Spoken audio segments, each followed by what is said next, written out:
La qualité des eaux du littoral et la protection de l'environnement sont les enjeux du nouveau programme d'assainissement de Saint-Malo Agglomération qui a signé pour la première fois au 1er janvier 2024 2 délégations de services publics pour une période de 5 ans.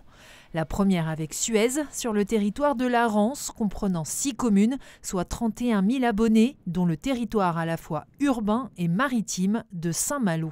La qualité de l'eau marine est fondamentale pour nous, donc on va développer un modèle marin en temps réel pour savoir les impacts des différents effluents et derrière faire des recommandations auprès de la Saint-Malo Agglomération, des actions à mener sur cet environnement-là qui est évidemment ultra sensible pour les habitants, pour les touristes notamment.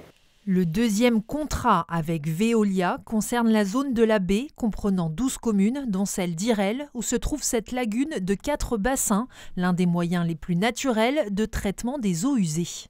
Donc on a toute la matière organique et de la pollution qui va tomber. Il faut savoir que les bassins ils sont très grands, donc l'eau met beaucoup de temps à passer de l'un à l'autre. Et pendant ce temps-là, on a également une épuration naturelle par des bactéries qui se forment, par les UV.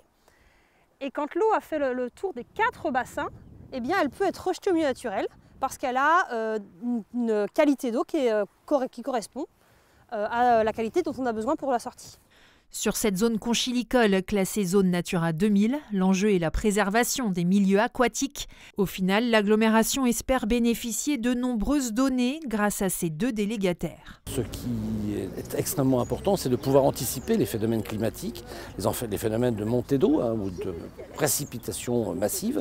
Dans ces DSP, l'une des particularités repose sur la qualité de la data que nous allons être capables de récolter pour anticiper et justement intervenir en amont avant l'arrivée des intempéries massives.